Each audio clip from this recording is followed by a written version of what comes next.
From the Fidelity Bank Foundation studio, PBS Kansas presents One-on-One with Victor Hogstrom. This is where we talk about life, legacy, and lessons learned along the way. This week, I'm excited to welcome a man of letters, a man of conscience, and a true man of Kansas through and through. He is Dr. Dennis Domer, retired professor of many subjects, most notably architectural history at the University of Kansas. He is the author of several books on various topics. His latest is titled Embattled Lawrence: The Enduring Struggle for Freedom. The book chronicles the role Lawrence played in the anti-slavery movement and struggles for civil rights. We'll discuss that and find out how this Kansas farm boy emerged as one of the nation's foremost authorities on vernacular architecture. He's also an Air Force veteran, a Fulbright scholar, and an expert on dramatic languages. And there's more. We'll talk about as much of that as we can fit into 1/2 hour as I go one-on-one with Dr. Dennis Domer right now.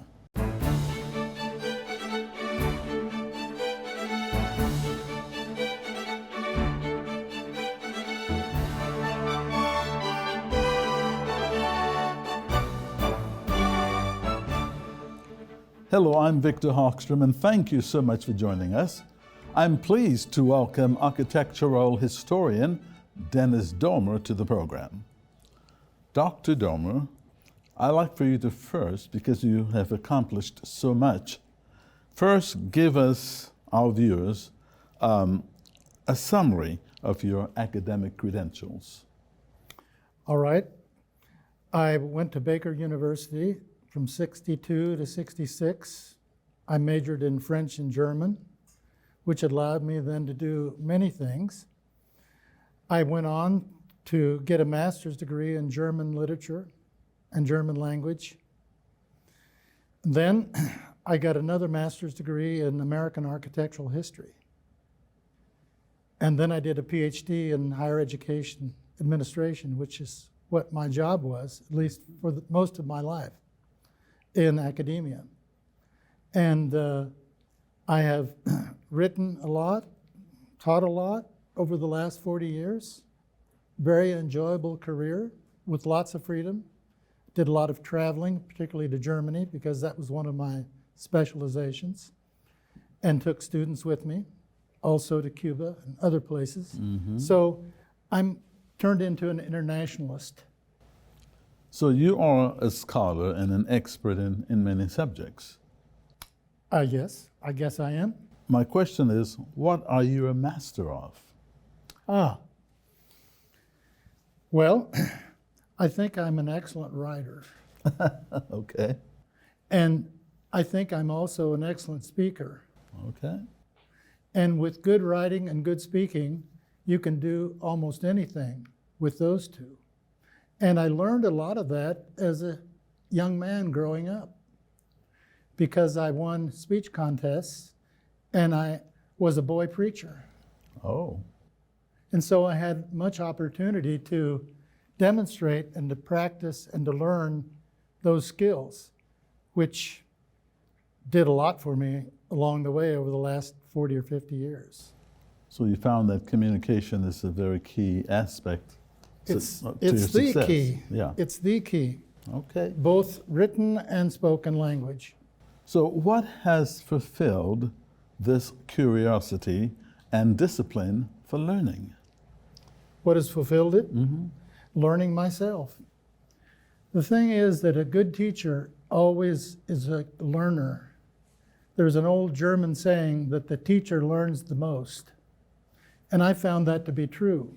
From the students? From the students, Yes. From the people I was working with, because I went to sites a lot and talked to farmers and engineers and housewives and workers. And so you have to be willing to learn from everyone. So what fueled this? What fueled Curiosity, yes. I think it was my professors as in undergraduate school in French and German generally, also history. So you speak French very well? I don't speak French as well as I speak German because okay. I had to go one direction or the other, and I went to Germany and studied there after my undergraduate period. And I was there for a year and a half and got a master's degree in German. Mm-hmm. So from then on, I began to do German more and more and more, slowly leaving French behind. Okay. But I still love French. And what I would really like to do is to learn some more and spend about 6 months in the south of France. Wouldn't you? Oh, of course. Yeah. I studied French in high school. Yes. And took some in college for my international relations degree, and but I've forgotten it. Well, it's easy to forget. It is. But it's in you. It is. You're right. It And is. so you just have to bring it back, sort of like swimming again after 40 years of not being in the water. Or riding a bicycle. Or riding a bicycle. Right. Yes. So tell us about your childhood, growing up. I grew up in a small town in Kansas, Centralia, Kansas, in northeast Kansas. Right at the edge of town. There were only 500 people there, only 100 in my high school. My father was a farmer banker. My mother was a housewife and took care of 4 boys growing up, which must have been a challenge. Mm-hmm. The Centralia was like most small towns. Everybody was in your family, practically. My parents, particularly my mother, was related to almost everybody in town because it was the biggest family in town.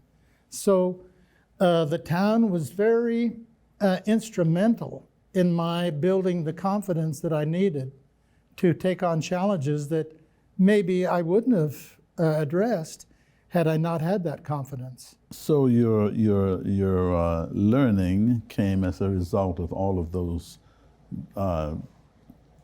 characteristics. Yes, Okay. indeed. Indeed. Okay. Your major areas of interest have been architecture and languages, as I think you've mentioned. Yet you wrote a book about the enduring struggle for freedom in Lawrence, Kansas. I did. And I have this book. Is it a textbook? Or No. something for reading? Something for reading. And it's the second volume of this series. It will take a year for one to finish this, but That's all right. You can start anywhere. but it's interesting. So why was there a struggle for freedom in Lawrence, Kansas, of all places? And what made Lawrence different from other places in Kansas? Well, Lawrence was an abolition city from the very beginning. It was founded by the New England Immigrant Aid Society that was established to found abolitionist cities in Kansas because of the Kansas-Nebraska agreement. Kansas could decide whether it was going to be a slave state or a free state. And in 1854, it was settled by this group of people from Massachusetts as well as others. That was one of the problems. And it became a symbol for anti-slavery in the United States. It became well known all over the world because of that. And it wasn't very much of a town in 1854. In fact, it wasn't a town at all. But ever since, it's prided itself in being one of the places in Kansas where people could live freely. The problem is that it was never that easy.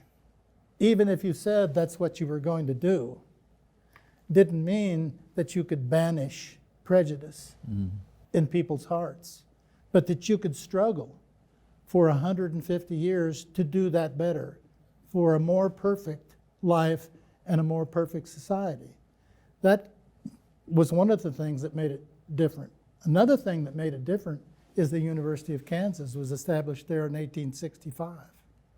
Now that will change any city, just like Wichita State University is very important to Wichita The difference is that Lawrence is only 100,000 people. And for most of its history, it's been less than 50,000. Mm-hmm. So it really is a university town. And so this is one of the main themes of the city's history, which had not really been covered. So are those two characteristics, architecture and languages, related to the enduring struggle for freedom? Yes. The book itself. It is, because it's all about language. And architecture is not very much in this particular volume, but in the next volume called Building the City, it's going to be about architecture and infrastructure and parks and such. But the thing is that I had a very broad liberal arts education, which I think is very important, so that I could not easily be slotted into a single subject. Mm-hmm. I refused to do that. And that allowed me to work around the university that I taught in for so many years, because at one point I was a faculty member of the German department, the Western Civ, architecture, museum studies, American studies. I was in all of those, and historic preservation in Kentucky. I was in all of those subjects feeling very comfortable, because I was taught that someone with a humanities degree should be able to turn his attention or her attention to many subjects. You don't become, as they say in German, a Fachidiot, a subject idiot. You become a generalist. So, Dr. Domer, coming back to the enduring struggle for freedom, it appears to that sport and athletics played a role in this enduring struggle for freedom, yes, according to your account, yes, in Lawrence, with the involvement of Native Americans. Not only that, but African Americans. Gale Sayers, that's a name that everybody will know in Kansas. Gale Sayers, there's a photo of Gale Sayers on the picket line at the University of Kansas about people being able to swim freely. So yes, Haskell was very important, and it was well known in its early history. Haskell, a university. Yes, it was established in the 1880s as Haskell Institute, and today it's Haskell Indian Nations University, so it went from a grade school to a university. But in the first 50 years or so, Haskell was very, very famous for its athletes. Jim Thorpe went there to school for a couple of years. And these two fellas, John Levi in particular, was a brilliant athlete.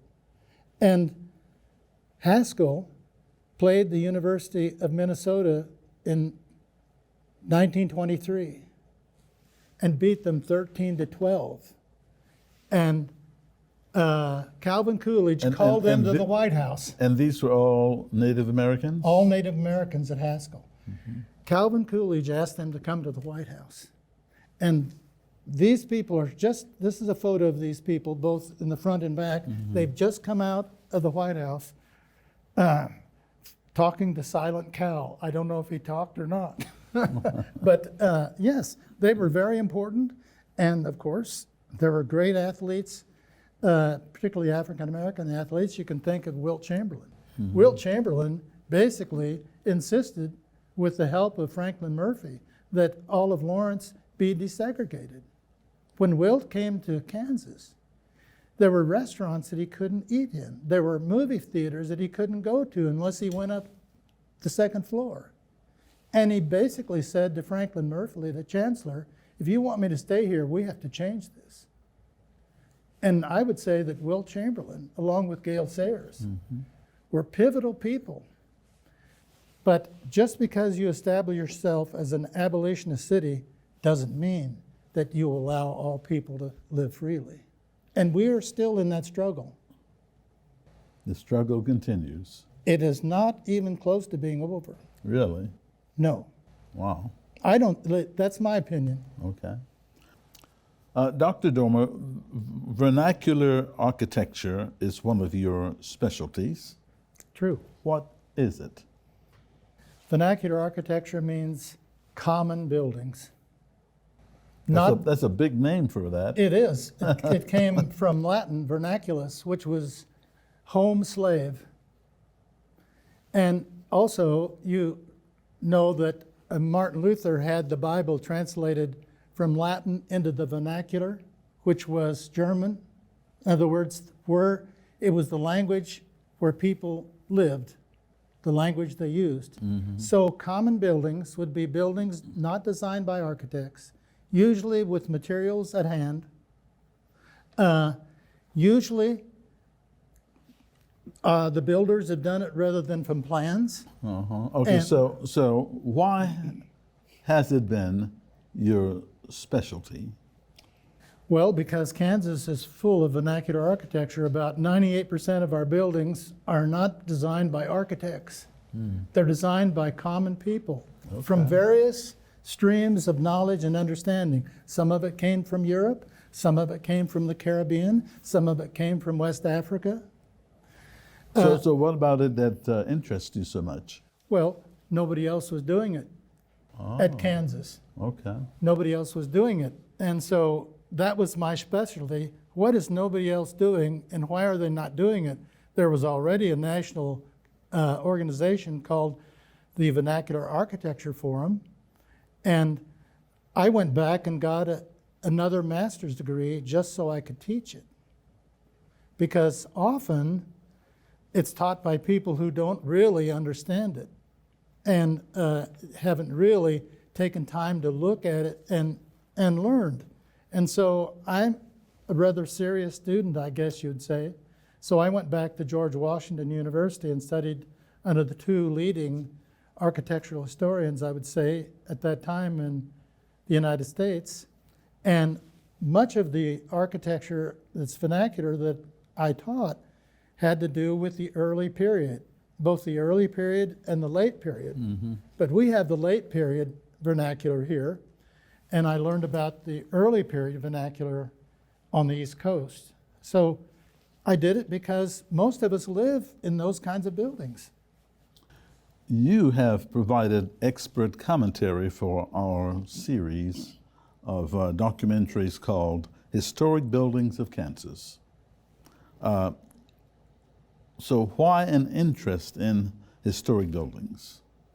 Well, because they are representations of who we are as people, Telling the story of, telling the story of our lives. okay. What are our interests? What are our values? How do we do things? How do we make things? How do we interrelate as contractors, builders, carpenters, Right.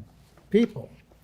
So I have some photos of some of the buildings that we featured in that documentary.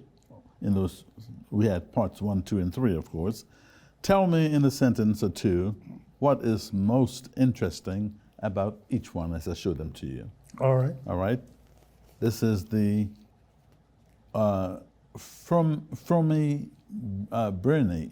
Barn building. Well, it's a round building. It's a barn. It is a magnificent structure. If you go inside, the complexity of that roof system is almost unimaginable. So it's of great interest because of its architectural features. Okay. And this is near Mullinville, Kansas, Yes. right? All right, let's take a look at another one. All right. This is the Chase County Courthouse. I think it's a pretty building myself. Magnificent building for its time. And John Haskell, who was an architect out of Lawrence, designed it. And it's a Second Empire Baroque building. We have a few of them. When I had a national meeting of vernacular architecture people come, most of them 250 from the West Coast, when we turned in our bus and on Main Street and saw that building, they got up in the bus and applauded. Oh, wow. So that one is a beautiful building. It is. John Haskell. And Here is the Cimarron Hotel in Cimarron, Kansas. Yes, you can see the relationship between the two buildings because they both have these mansard roofs. This is a very interesting building because it's about 30 miles from Dodge City. And when the cowboys that brought in the cattle were just a little bit too drunk, fighting too much, the sheriff would put them on their horses and send them down to this hotel so they could dry out. And it's a great hotel. Have you slept there before? Yes. Okay. Yes. Here's the Henry J. Allen House in Wichita. Well, Frank Lloyd Wright, and everybody should go to it. It's an early, well, it was about 1917, so it's not an early prairie style, but it still is a significant prairie style house, very well maintained by Wichita, and one of your proudest objects, I would say, architectural objects in the city.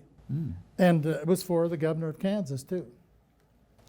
And we have Wichita's original city hall. Yes, yes. Well, there are many city halls like this around Kansas and throughout the United States. It's called Richardsonian Romanesque architecture because H.H. Richardson was the main developer of that architecture right after the Civil War. Mm. And it was so robust and powerful that it made a good symbol for good government. And we have one of those just like that almost in Lawrence. So you'll see many of those around the country. Very, very beautiful building. And finally, Topeka, Cedar Crest. Cedar Crest. Cedar Crest is a surprising building because it doesn't look very fancy from the outside, but it engages people when they drive up because it's up on the hill, and the interiors are manifold in their arrangement and in their presentation. And it was so important to me because the governor of Kansas invited me to come to dinner in about 1958 with him in Cedar Crest. And I remembered it. And when I went back and looked at it, and this past year and a half, it was almost the same. It's a beautiful house on the interior and has many different interior designs to make it interesting. So that's a good one. Okay. That's a very good one. So what is the intended audience for this book? The intended audience for this book is, first of all, the people of Lawrence, okay, who are very interested. Secondly, for the people of Kansas, because Lawrence is a very significant city in Kansas. And thirdly, then, for any kind of people who are interested in history that isn't just about kings and queens, presidents and senators. This is really a story more about common people and common places.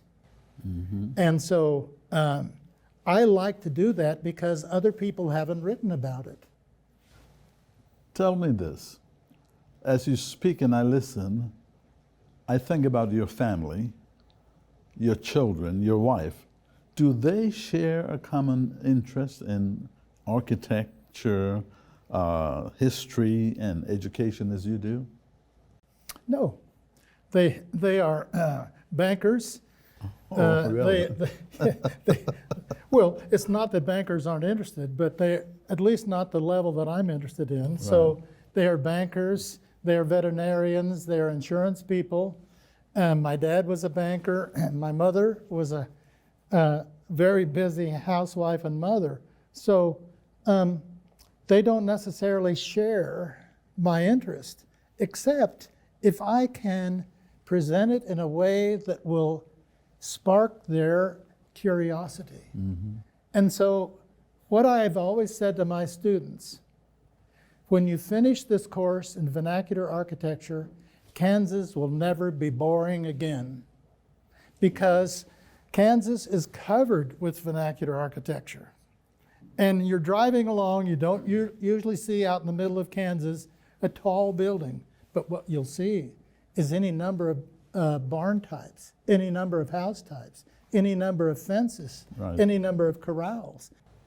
So my final question, Dr. Domer, what is your most recent revelation that you've had about life or the humankind or human condition?